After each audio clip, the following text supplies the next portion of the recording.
And so at this time, I'd like to hand things off to Annie Merritt with the Delta Stewardship Council.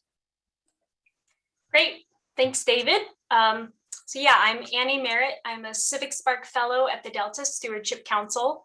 And I wanted to give some context on this workshop before starting off. So we're doing this workshop today to raise awareness about two initiatives, the city's Climate Action Plan and the Delta Stewardship Council's Delta Adapts initiative. And really to begin preliminary discussions about how to address climate change in West Sacramento. And we're building off work from the Mayor's Commission on Climate Change.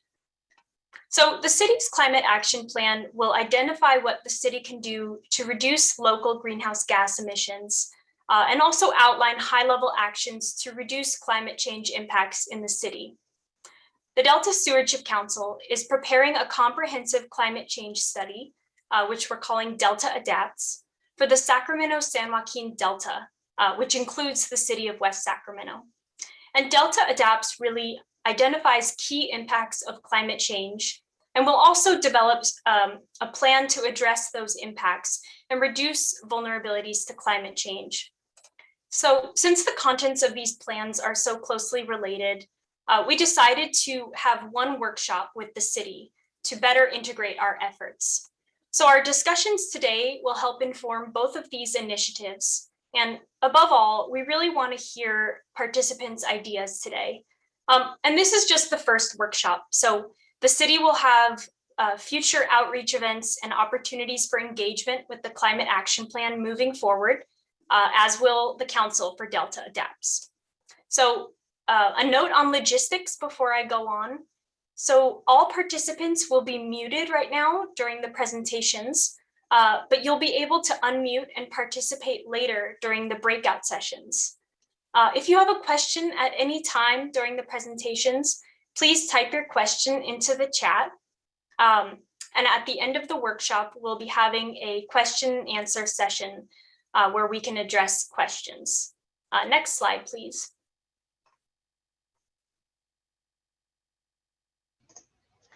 One second, Annie, let me reshare my screen. It's not letting me move forward. Okay. I'm just going to give a brief overview of the agenda today. So first, we're going to start with a presentation on Delta Adapts, and then we'll go into some key results of climate change impacts for West Sacramento. And then we'll have a presentation on the Climate Action Plan. And then after that, we will be sent into breakout groups for some discussions on mitigation and adaptation actions. And then after that, at 7:10, we'll be coming back to the main session and we'll do some brief report outs from highlights from those breakout group discussions. And then finally, we'll end with our question and answer session. Next slide, please. Yeah, so now I and then Harriet Ross, who's the Assistant Planning Director at the Council, will give some more information on Delta Adapts and some background information on the Council. And as I mentioned previously, we're really doing this workshop today with the city to really better integrate our efforts and integrate our climate-related work at the city level and across the entire Delta region. Next slide, please. Yeah, so you're probably wondering who the Delta Stewardship Council is. We are a state agency created to implement the state's co-equal goals of providing a more reliable water supply for the state and also protecting, restoring, and enhancing the Delta ecosystem. And doing all of that while maintaining the cultural, recreational, natural resource, and agricultural values of the Delta. So the council has authority over what's called the legal delta, and that's shown in green on this map here. The legal delta includes most of the city of West Sacramento. So that's West Sacramento is shown in black on this map here. So any plan, program, or project in the Delta or that affects the Delta has to be consistent with the Delta Plan, which is the council's long-term plan that guides how resources are managed in the Delta. And just again, you can see that the legal delta includes most of the city of West Sacramento, which is at the northernmost portion of the delta. Next slide, please. Yeah, so before starting today, it would be great if we all had a common understanding of what climate change is and some key terms related to climate change. So next slide. So climate change refers to Earth's long-term average weather patterns, or climate, as well as some associated impacts. So why is the climate changing? So to understand that, it's important to understand what's known as the greenhouse effect. So the greenhouse effect is created when energy from the sun passes through our atmosphere and warms the Earth's surface. And gases found normally in the atmosphere, known as greenhouse gases, trap some of the heat as it's radiated back into space. And the greenhouse effect is natural. It keeps the Earth warmer than it otherwise would be. However, human emissions of greenhouse gases are increasing the amount of greenhouse gases in the atmosphere, which is really increasing temperatures on Earth beyond this normal level of warming.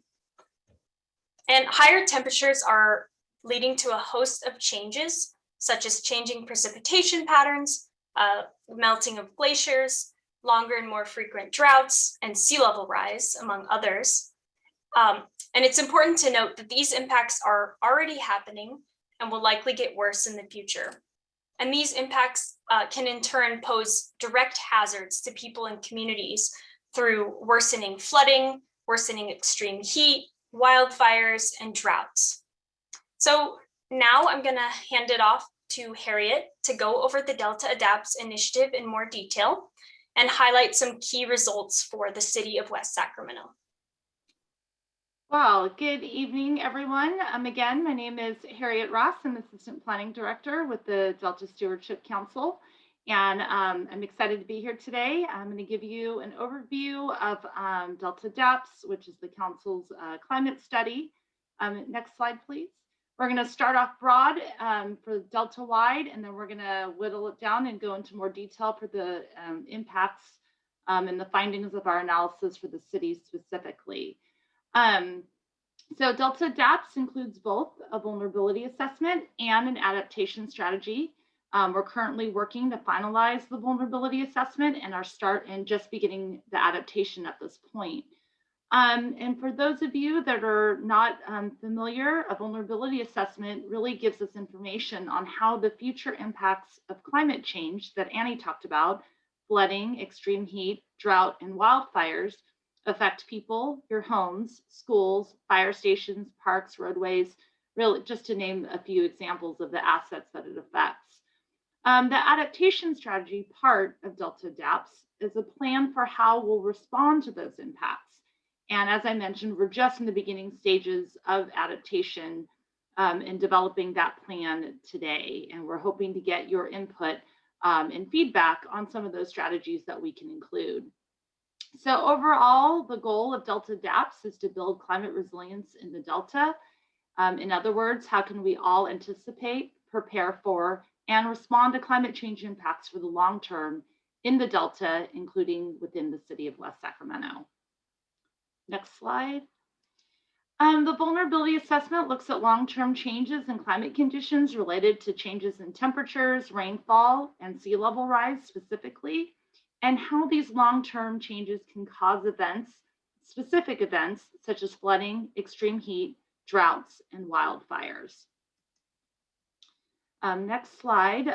Here we show a series of flood maps. We prepared an analysis that considers these long-term changes for the entire study area, which is the Delta, but again, it does include part of Yolo County and most of the city of West Sacramento, though the city comprises about 1.3% of the total land area of the Delta.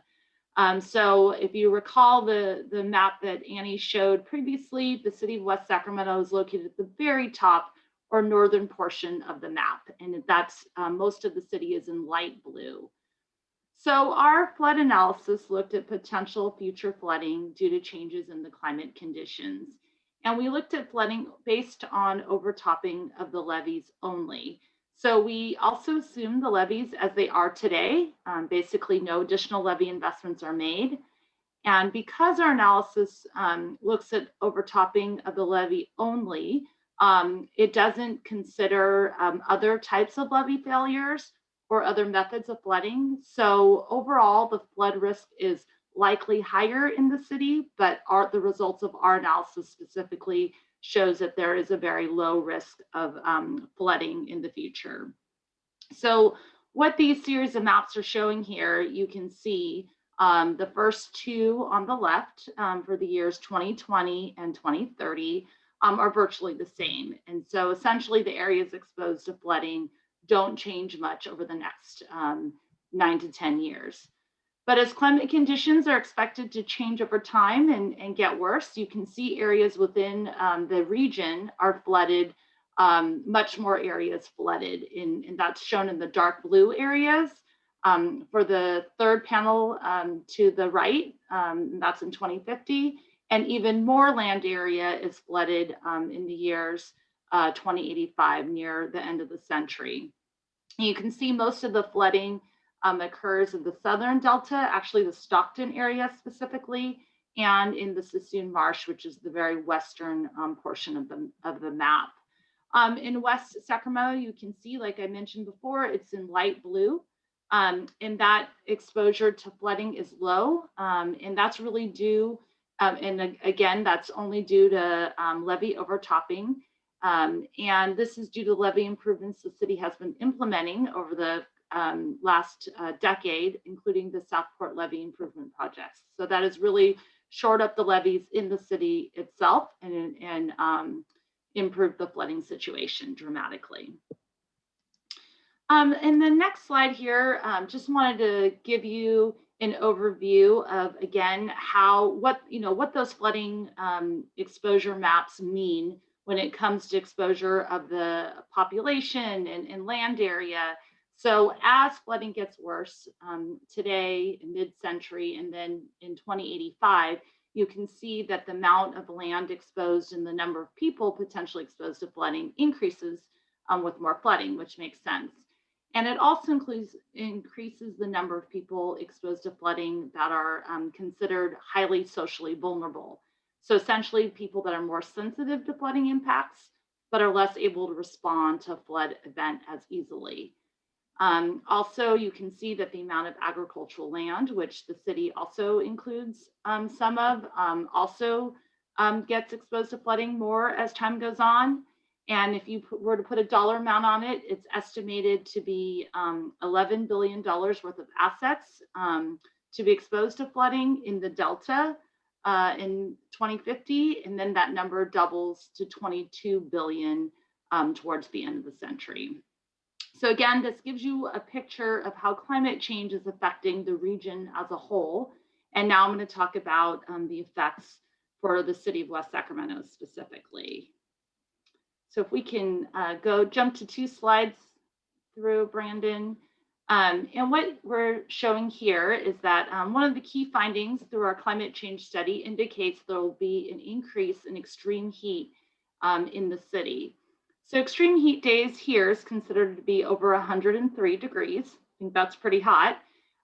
We've historically experienced only 4 extreme heat days per year on average, but by 2050, we're expecting to see close to 24 extreme heat days per year on average, which is a big change. And also it's predicted that the longer periods of the consecutive extreme heat days in a row will occur. So the heat waves will be longer and more frequent in the future with climate change. Urban areas that have more concrete and less vegetation, such as the city, which is common for all urban areas, are warmer than the rural areas where there's more vegetation. Extreme temperatures can directly impact people. Exposure to heat can cause stroke and other health impacts. And in fact, extreme heat events cause more deaths in the United States than any other natural hazard. Hotter temperatures also increase cooling costs for homes and businesses as you run air conditioners more. And higher temperatures also cause stress on our landscape, agricultural crops grown here, as well as having great effects on animals, fish, and plants. Next slide. And next, climate change is not expected to greatly affect the frequency or severity of wildfires in the region or in the city, but it is expected to increase wildfire risk in other parts of California and the surrounding states.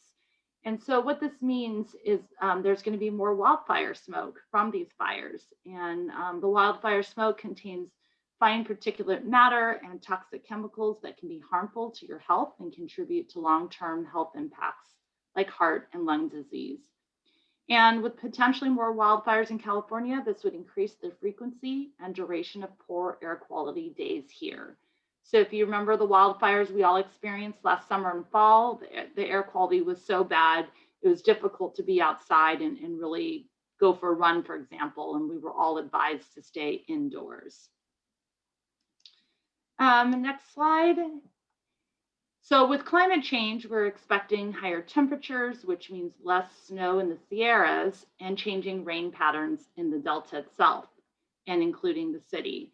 This can lead to more droughts. So in fact, we're predicting the droughts we went through in 2012 and 2016 will be 5 to 7 more times likely to happen in the future.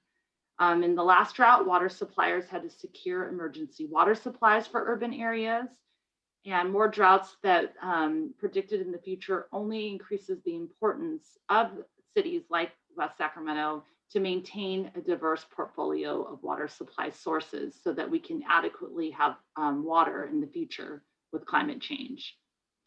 And also less water in general. During the drought, it impacts recreational opportunities such as fishing and boating. Next slide, please. So as I mentioned, we're just beginning to develop our adaptation strategy.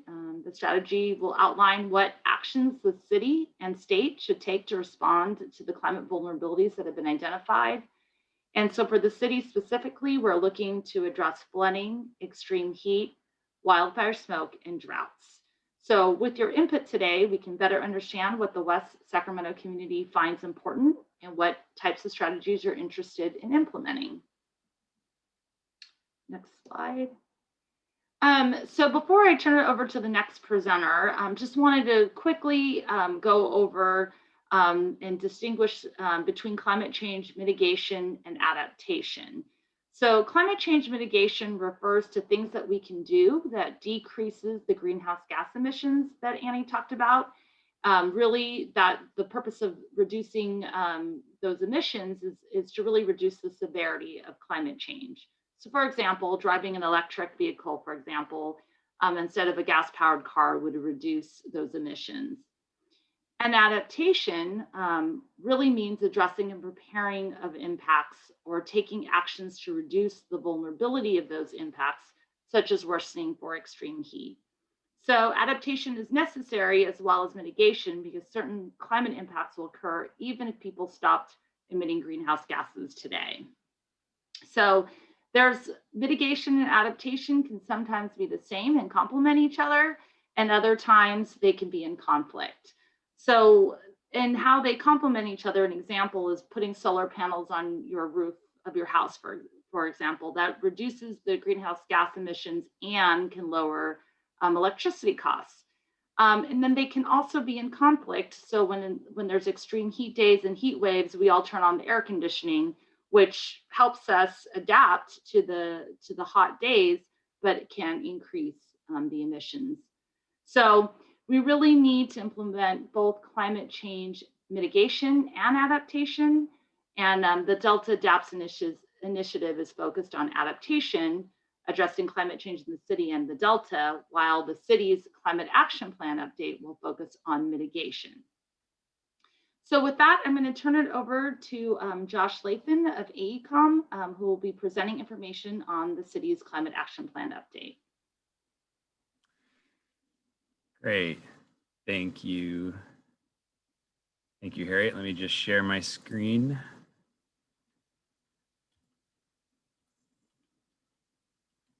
Okay. I think everyone should be able to see that now.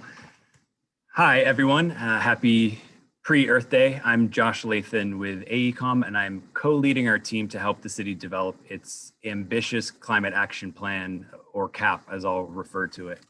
in my presentation. I'm excited to share some updates about the city's CAP today and wanted to thank everyone for joining us tonight. I'm going to start with a 15-minute presentation, and then we'll move into small breakout groups for a facilitated discussion about the potential CAP strategies. My presentation will touch on the overall CAP development process, what causes greenhouse gas emissions in the city, and what the city's greenhouse gas targets might look like. I'll introduce some high-level greenhouse gas reduction strategies that we're starting to think about now, and those will then be discussed further within our breakout groups. And then I'm going to end with some local climate champion stories that we're starting to collect to highlight the cool things that are already happening in the city. Some of you may already know a lot about CAPs, and some might be learning about them for the first time today. So I'm going to start with my 30-second elevator pitch for Climate Action Planning 101. A CAP is a strategic plan that helps communities address the global challenges of climate change. Within a CAP, we typically estimate how many greenhouse gases we're producing and evaluate what potential climate risks we may face. We then set targets to reflect our ambition for local action, usually a greenhouse gas reduction target or targets, as well as some climate resilience goals. We then develop the strategies to achieve those targets and goals with consideration for how we can implement changes in a way that benefits all community members. So CAP is really a roadmap for how a city can reduce its greenhouse gas emissions to minimize further contributions to global climate change and identify potential climate hazards like extreme heat events or wildfires to create strategies for how the city can prepare and respond. And we often talk about two approaches to tackling climate change that Harriet outlined. On one hand, we can mitigate or reduce the amount of greenhouse gases that we emit, since they are the primary contributor to human-made climate change. And on the other hand, we can adapt to the likely impacts of climate change that are already in motion and can't be stopped immediately. Another good way to think about this is that we need, climate adaptation is the result of decisions that we made 1, 2, or 3 decades ago, or decisions that were made for us. And the decisions that we make today for mitigation will help those in the future. So in that way, responding to climate change is a lot like getting back in shape, which I keep saying I'm going to do. The best time to start was months or years ago. The next best time to start is today.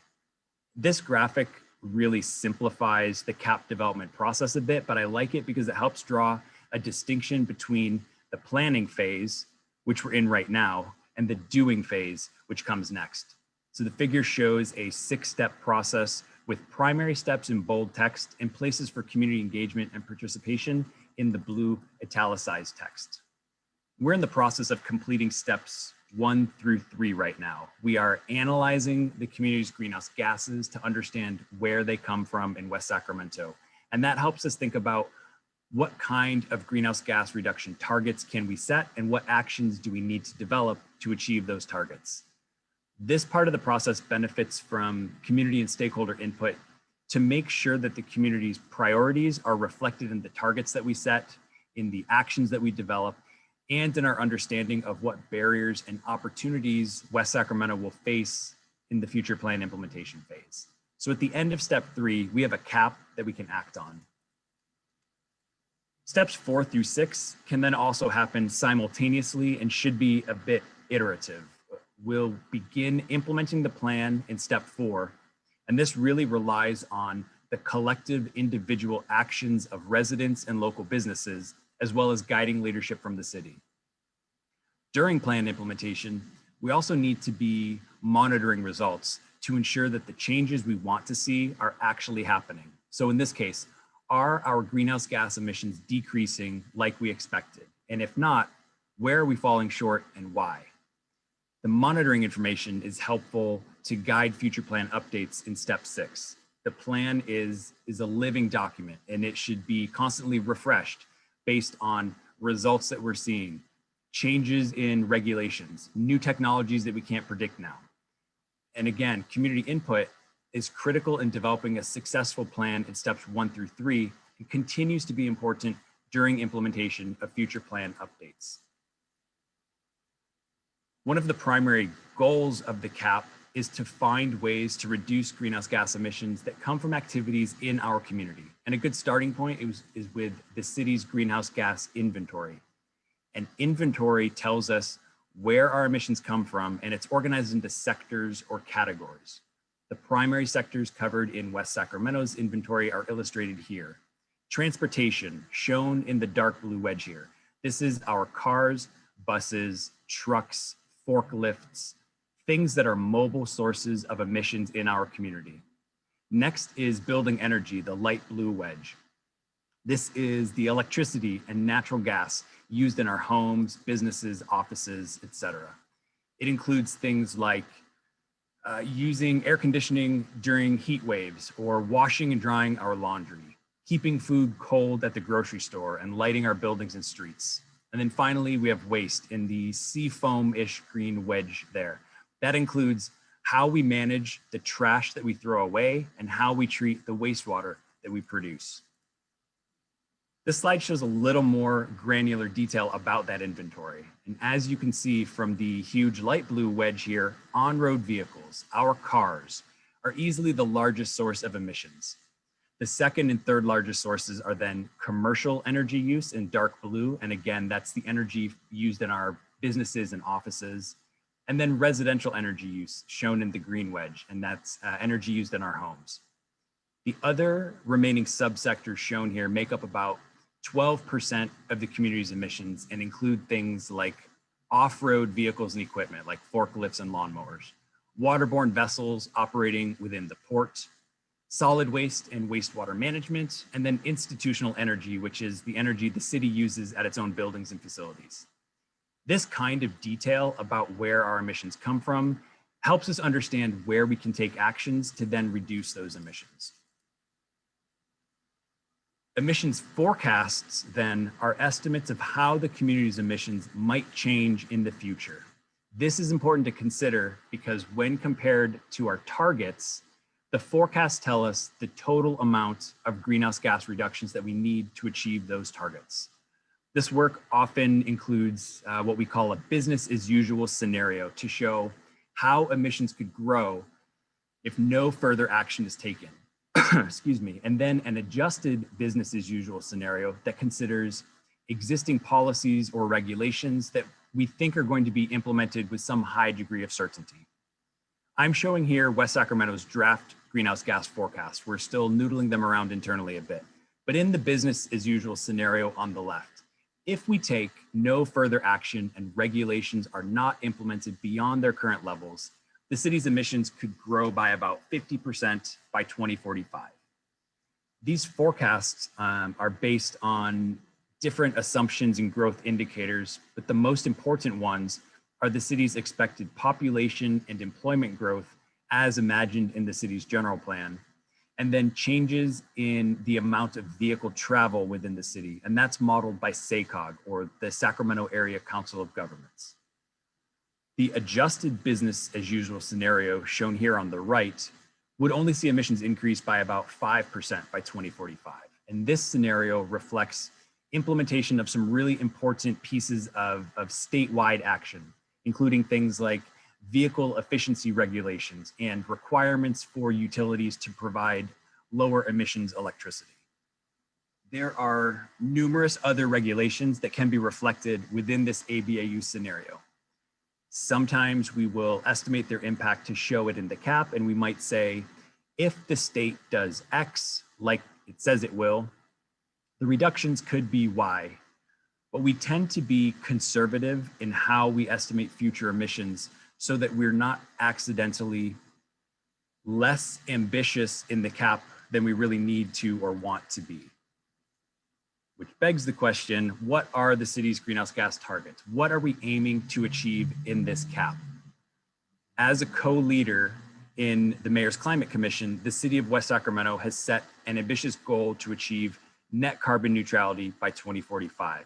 So that means in our CAP, we are aiming for, zero emissions by 2045. The CAP will also have an interim target for 2030 that can be seen as a stepping stone on the way to carbon neutrality. Oops, too far. 2030 was selected to line up with the state's own adopted 2030 target, and because it can be a good check-in point to see if we're trending in the right direction for that 2045 target. And if we're not, it provides enough time to take action and course correct. So a question to consider as we're now beginning to think about CAP actions is, what should that 2030 target look like? How aggressive can we be over the next 9 years or so? Because we want a target that is ambitious, but also achievable. We've developed a few target options that we think help achieve the city's multiple goals for this CAP. And the ultimate target probably falls somewhere within this fuzzy range illustrated here. Picking that final 2030 target for the CAP is going to be informed by community input, the results of the CAP action modeling, and feedback from city staff and elected officials. We're nearly done, I promise. Just bear with me for a few more minutes. I've now shown you where our emissions come from, how they might grow in the future, and what kind of targets we're considering for the plan. We're now moving into the phase of identifying the specific CAP actions that can help us achieve those targets and provide additional community benefits. So at this point, we have simply outlined some high-level strategic areas where we think we might want some CAP actions. These strategies are informed by the emissions inventory that I just reviewed to make sure we're addressing the largest greenhouse gas sources, and in the case of adaptation strategies, informed by the vulnerability assessment that Annie presented. These strategies include things like electrifying our buildings, so moving away from natural gas use and then providing that electricity with carbon-free sources of energy, or reducing private vehicle trips through our planning and community design approaches, and then again, working to electrify the vehicles used for those remaining trips. If we're aiming for carbon neutrality, if you're aiming for zero, then all options need to be on the table and we need to be bold in our action. Adaptation strategies could include things like developing green infrastructure more fully within the city, the urban forest or rooftop gardens that can help to reduce the urban heat island effect and therefore respond to the projections of higher temperatures and incidents of extreme heat. I wanted to note again that these are not final ideas at all for mitigation or adaptation. We are just starting this process and we wanted to share our initial thoughts and get some feedback from participants today. Our small group discussion today is then going to focus on these strategy areas to see what else we're missing, which ones are less appealing, and what potential barriers we might face in pursuing them. And a unique component of the CAP that I want to highlight here is that we're going to include short stories throughout the plan that tell the story of our local climate champions. These are residents, local businesses, city departments, or other agencies that are already taking actions that result in emissions and climate risk reduction. We want to celebrate what's already happening in the city and highlight those ideas for others who might be interested in implementing them themselves. And there's a lot of really cool things that are already happening too, like food diversion programs at grocery stores to feed our community and reduce landfill waste, renewable energy systems and data tracking that are guiding personal behavior about at-home energy use, innovative material development approaches that are trying to remove oil from the equation in producing plastics, and an electrification of school buses in the Washington Unified School District. If anyone has ideas for other climate champions that we should talk to, particularly leaders within the communities that you're working in, you can email suggestions to the CAP team. And I also wanted to make a quick pitch here for the climate survey, which is now linked on the city's CAP website. The survey is open until May 14th.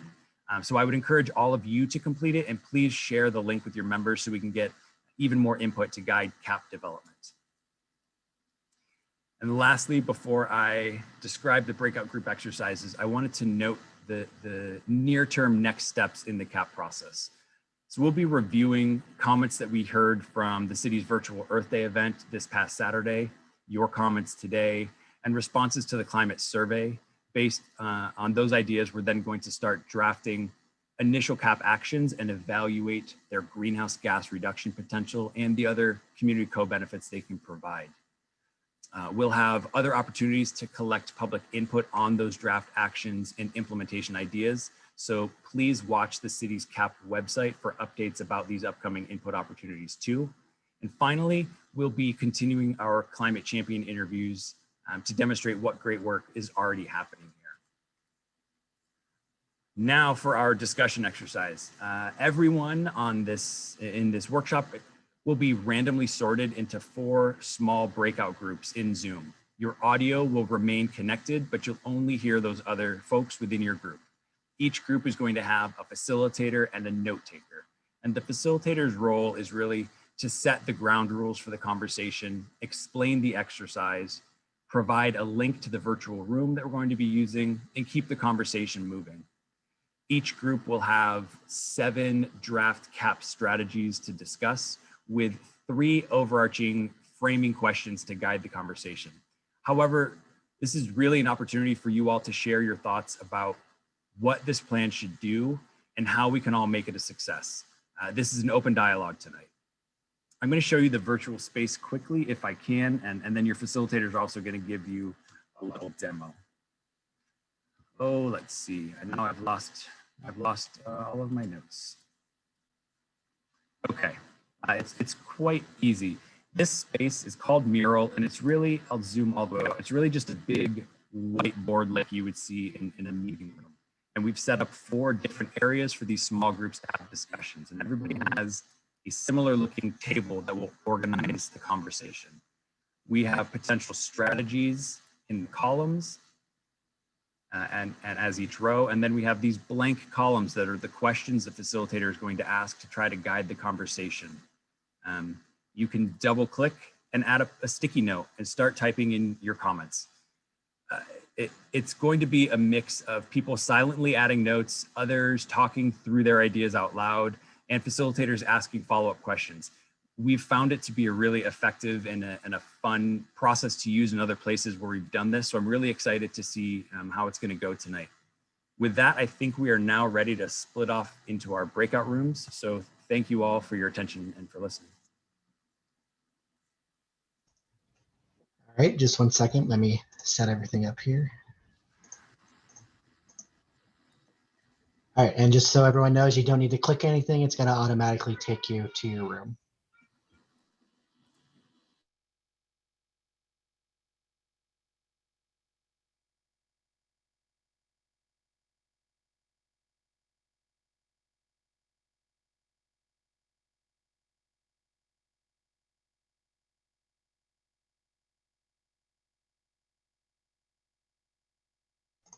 Hi, Carol. Let me go ahead and assign you to a room really quick. Looks like you got missed.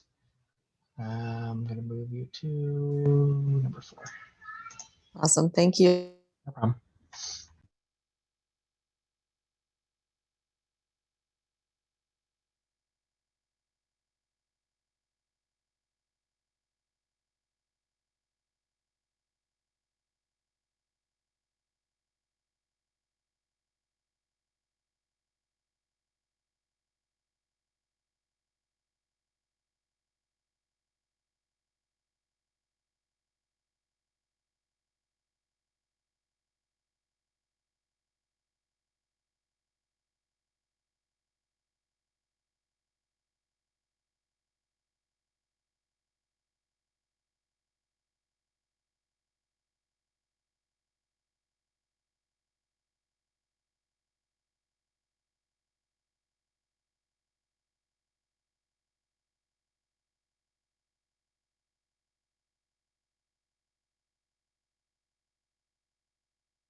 Hi, Alfred, are you there? Hello. Hi, so everyone is in breakout rooms at the moment, so I'm going to go ahead and send you to one of those. Just 1 second. Thank you. No problem. Looks like I'm going to put you in number 1.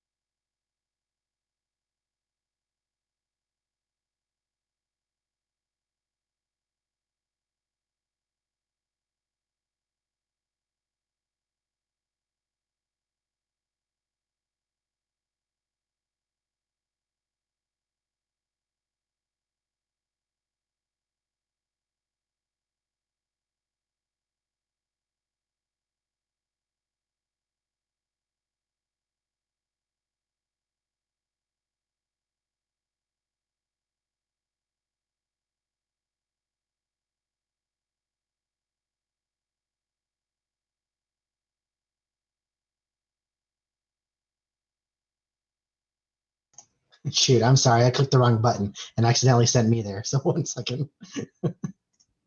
Okay. There you go. Now you should be good.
All right, welcome back, everyone.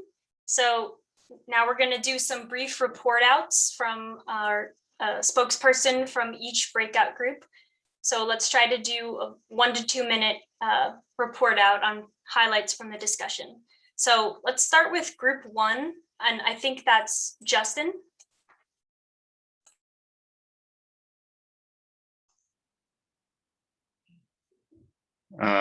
What do you want to know? Maybe just give us a few key points from your discussion or anything interesting that came up. I don't even see where it is now. Justin, I've got some notes in front of me if you want me. It's probably easier since it's Sure. in front of you. Yeah. We ended our conversation really focused heavily on the question of how can the city better reach hard to reach populations.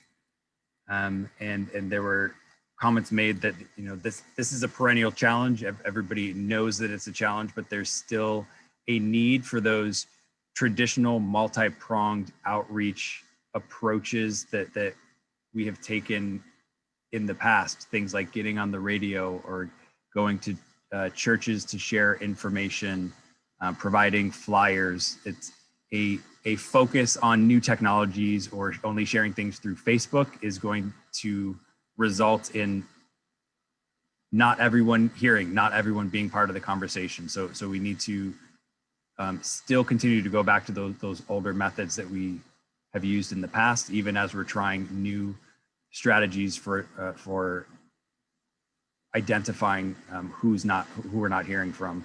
And then there's a comment right at the end made about a lack of trust within these communities and needing to be deliberate about cultivating these trusting relationships when we go out to these communities, so that it doesn't seem like or feel like we're just going there to sell them something or trying to get political points. And I think that's particularly pertinent to this CAP because It is a long-term plan, and it would benefit immensely to have buy-in from the community and support for implementation over the coming decades. So I think that was a really great comment to end on.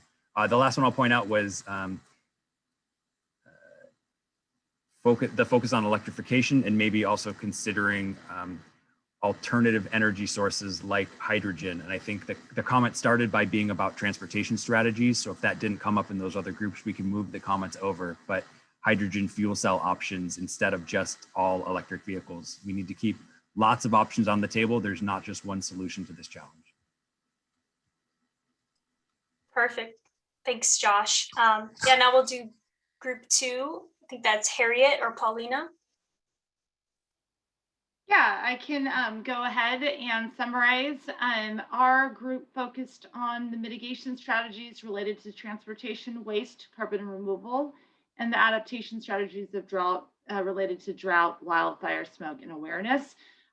We talked about all 7 strategies, so I wouldn't say we focused on any one thing, but just to summarize really quickly, regarding transportation, the need for more bike safety training, more people really need to be more educated on bike and pedestrian safety, need wider bike lanes, and really we need a map to get to understand how to get around the city using bike routes only, the safest way to do that, and really connect the destinations within the city.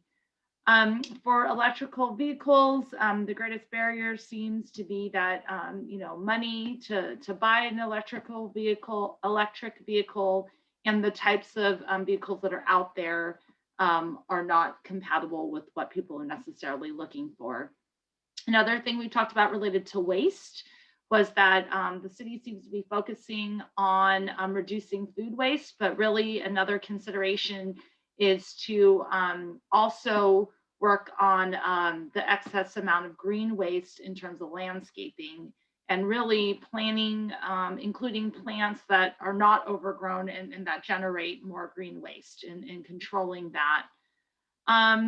In addition to usage of drought tolerant landscapes, we talked a lot about how it would be great if the city could provide more trainings and education on how to put in drought tolerant yards, and some of those co-benefits of making yards more productive to generate food, which would help with solving food insecurity, as well as reducing GHG emissions.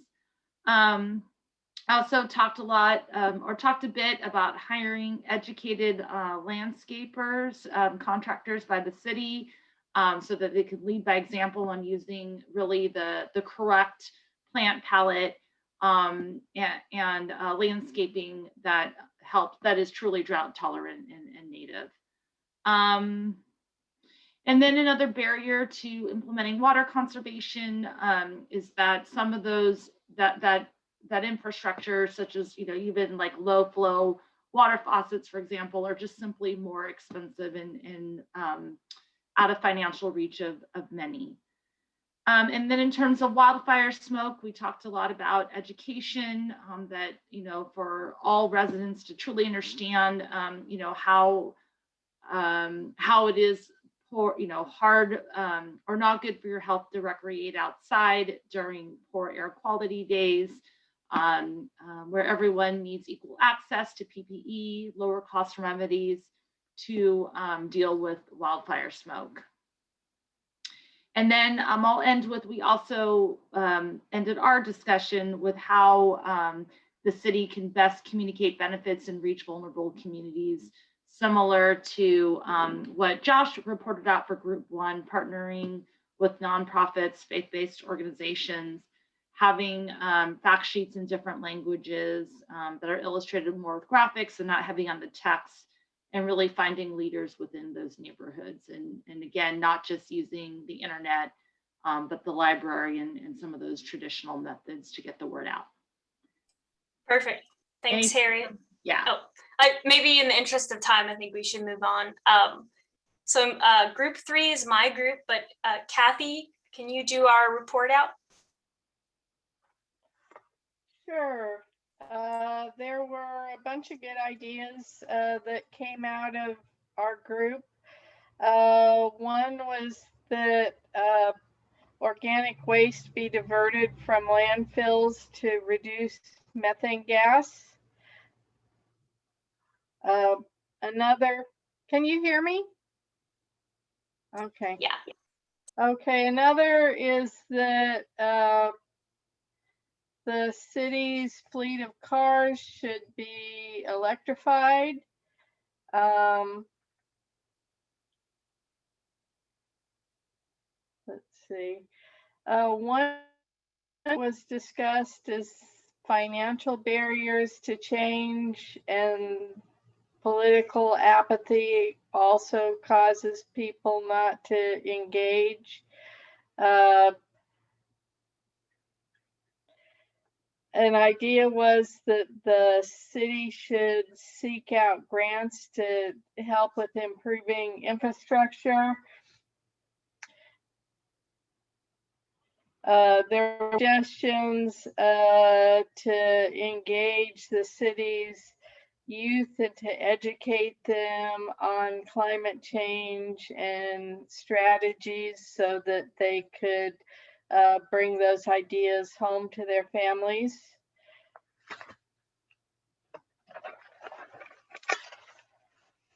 Thanks, Kathy. One suggestion asked if You can go ahead. Oh, okay. Another suggestion was asked if cool pavement could be added when road repairs were done.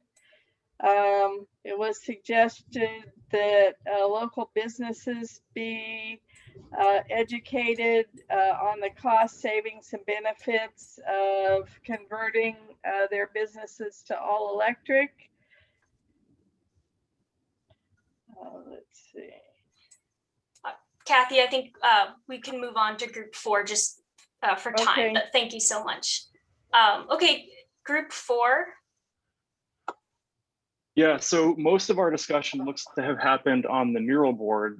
Most of the verbal discussion was more questions on how it works. But in terms of what we got in verbal comments, we had questions about what kind of incentives the city has to implement these. And then also what kind of incentives does our energy provider, PG&E, have for energy efficiency? There was also some comments about the emissions from freeways and how does that factor into this? That's a regional challenge. There were questions about carbon sequestration and how does that factor in with all the wildfires and all your gains from carbon sequestration are thrown out with one wildfire. And then also lastly, there was questions about how the Mayor's Commission on Climate Change factors in to our work here. So I'll leave it at that. Looks like we're right at 7:21 here. So that is the group 4 report. Great, and then I think we can move on to the question answer session. So Brandon, if you could advance the slide, please. And then Paulina, I'll hand it off to you for this, and I'm gonna start looking for some questions in the chat. Great, thanks, Annie. Hi, everybody. I'm Paulina Benner, the City of West Sacramento Environmental Services Manager.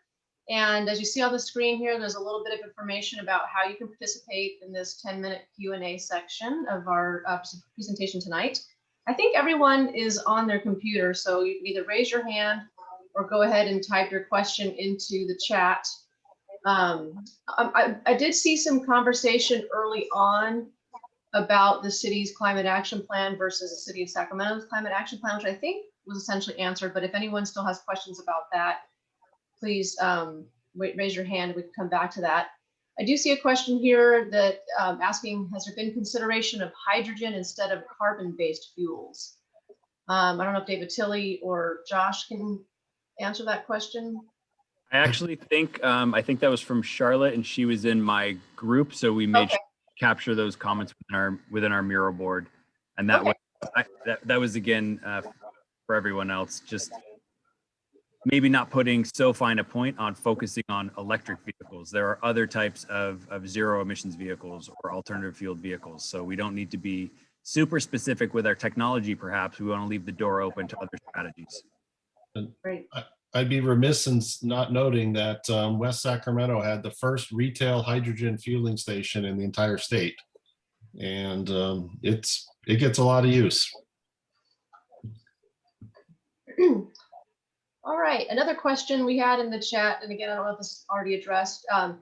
Susanna asked, how are risks to West Sac's most vulnerable residents being assessed as compared to the general population? How will outreach encourage their participation in the climate action plan? David or Josh? Jackie, are you still on the horn? I am.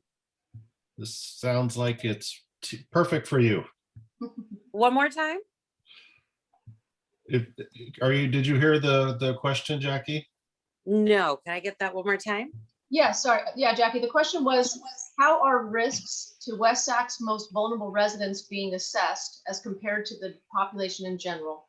And how will how will outreach encourage their participation in the climate action plan?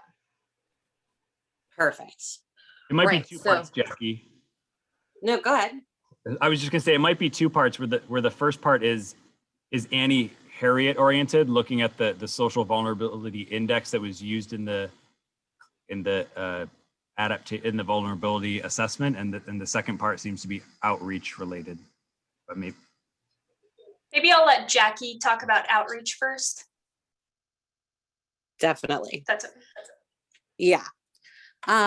So what we have been trying to figure out is how to maneuver in the face of COVID. So initially our strategy was rooted around connecting with local CBOs to talk about and identify where our most vulnerable populations are located and coming up with some creative methods of engagement. So we recognize that workshop models are not generally conducive to communities who are perhaps prioritizing other issues like putting food on the table or working multiple jobs or so on and so forth. One of the things that David has expressed specifically about this project is a desire to start building stronger relationships with those communities. And so the conversations that we've been having so far has been about identifying the capacity of staff to really spend some time and some space identifying what they want that to look like outside of this project, how that will continue once this project wraps up. Because it's going to be the community and our residents that are going to be working with us on implementation ultimately. That was actually a part of the reason why the last group that I was participating in, we just started to sort of touch on that and recognizing and acknowledging that government agencies don't have the best track record in terms of connecting with underserved populations. And so, who are those folks that aren't present at this table? What do those populations look like specifically in West Sacramento so that we can start orienting more of our outreach to those populations specifically. But for me, it's about reducing the obstacles. How do we make it as difficult as possible for people to say no? So, I imagine that before this is over, that we might be able to have some in-person opportunities for us to get together. Fingers crossed, but making sure that we're providing translation services and promoting materials in appropriate languages and not just putting an asterisk at the bottom that says that it can be translated into another language. Providing stipends, coming up with creative methods of engagement. And I think specifically, we were looking to connect with the local high school because those students were able to participate with us during the Mayor's Climate Commission process as well and provided an incredible amount of feedback. And those are the voices that we want to start to give some power and some agency to, because we're going to need them to help us with this project and to contribute to this process as we move into implementation. So that was a little all over the place. I don't know that I answered it specifically, but I hope that was helpful. And maybe this is Harriet, and maybe I can step in a little bit and tell you all about what we're doing here at the Delta Stewardship Council. So as part of the vulnerability assessment, we also did an equity analysis. So we created a custom social vulnerability index that looks at a set of indicators to basically tell us which areas of the entire Delta are considered vulnerable. So we looked at income levels, we looked at race, we looked at access to vehicles, we looked at education, we looked at heart rate disease. In so many ways, there's a number of indicators. And through that analysis, you know, portions of West Sacramento were defined as vulnerable. And we fully recognize that these areas have borne an undue burden to not just environmental issues, but also with climate change. And these areas bear the burden of dealing with climate change, and it's not as easy for these folks necessarily to adapt to climate change. So here at the council, we've taken a big interest in partnering with the city and really reaching out to those vulnerable communities. And much of what was brought up and discussed today is what we have done.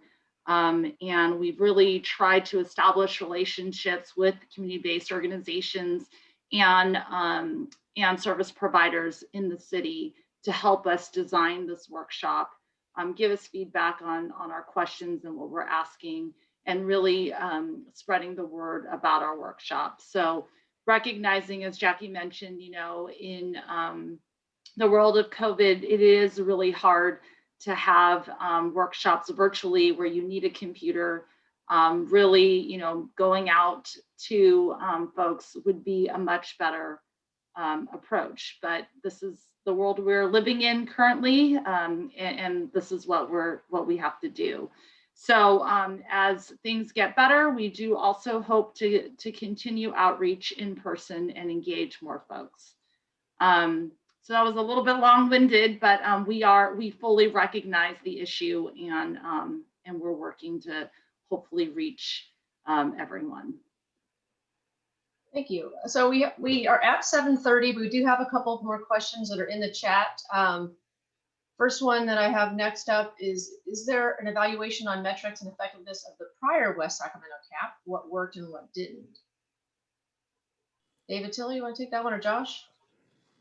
I can start, David, if you want to chime in.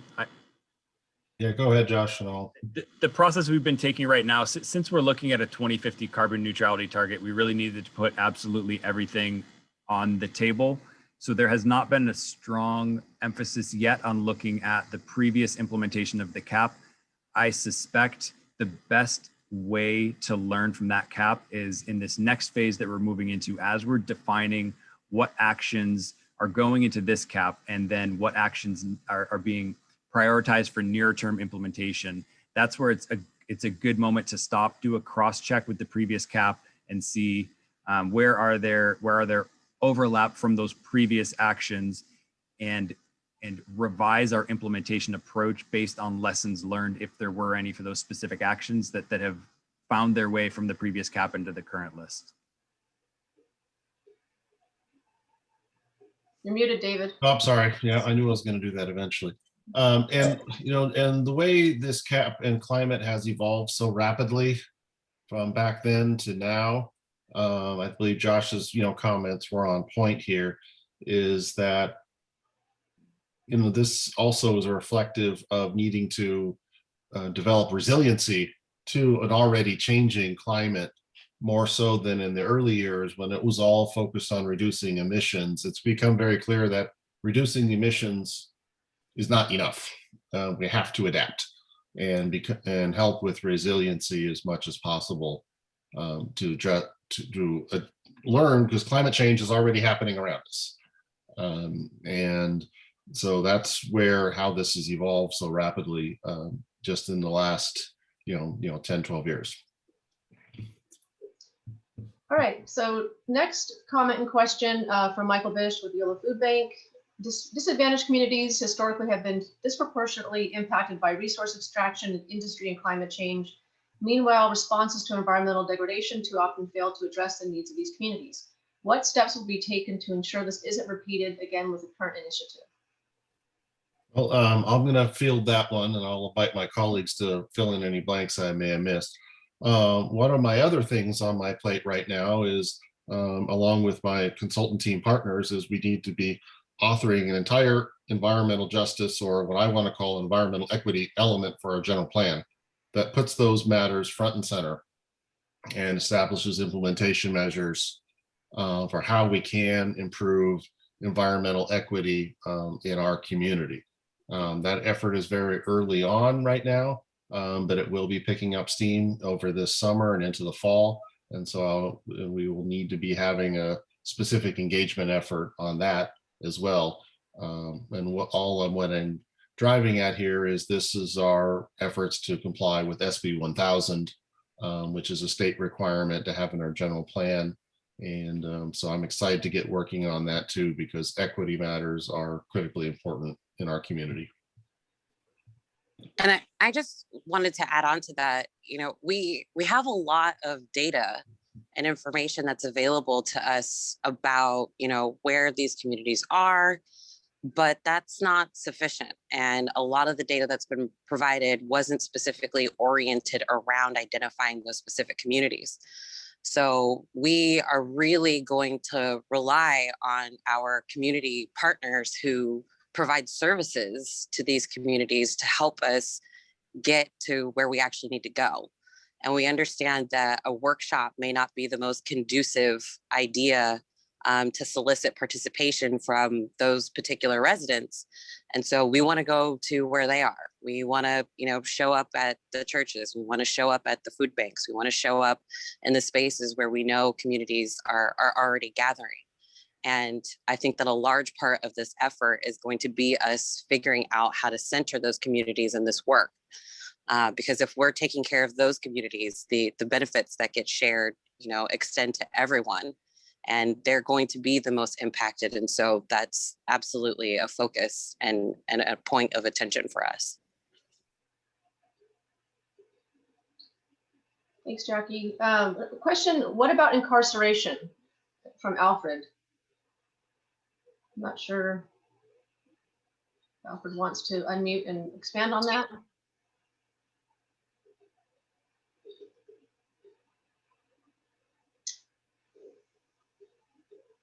I'm not sure what the question is. What about incarceration? Is that a question asking how we might reach people that are incarcerated? No, what I mean is, so folks that are either incarcerated or on parole, probation, how are they being looked at as a vulnerable community and provided the resources and making sure that there are things available for them? Maybe is that a question for Jackie, maybe? The vulnerable community? Sure. I think that there's a couple things that I can parse out of that as a question. And certainly as, we're taking a look at the approaches to make sure that we're including folks as a part of this effort, unhoused populations are integral, incarcerated and formerly incarcerated populations are integral. We absolutely include those in our growing definition of marginalized populations. I can't speak to the services that are provided. I'm not familiar what that looks like in the city of West Sacramento particularly, but I do know that those are voices and folks that we want to make sure are included as a part of this dialogue. And again, if anybody has recommendations on who we should be reaching out to, who they think that we might be missing as a part of this process, please pop it into the chat, put it in the chat. Let us know who we should be reaching out to and who we might be missing. Thanks, Jackie. There's just going to summarize a little bit of conversation that happened in the chat. Someone was asking about where the Mayor's Climate Change Commission final report would be. That link was posted by David Tilley, so that's there. Please note it's lgc.org/climate commission. And Sarah had a good idea of reaching community members at vaccination clinics and doing some outreach to them around our upcoming workshops. That's a great idea. We can do that. Another question is, what level of coordination will there be with Yolo County and other jurisdictions within the county that are developing CAPs? Will opportunities for collaboration and collective impact and be identified, for example, with agricultural practices and food insecurity or food system reform? I think David Tilley might have more of a background on what we've done in the past with the county on climate action planning. Yes, I am part of a group of at staff level that is working on climate matters throughout the county as representatives from all the cities, the county itself, their district, UC Davis, et cetera. Our situation is somewhat unique compared to the rest of the county, given how much we are growing and urbanizing. We have a port, we are sliced and diced, with freeways, and we're much more influenced by what happens in and around Sacramento than, elsewhere in the county.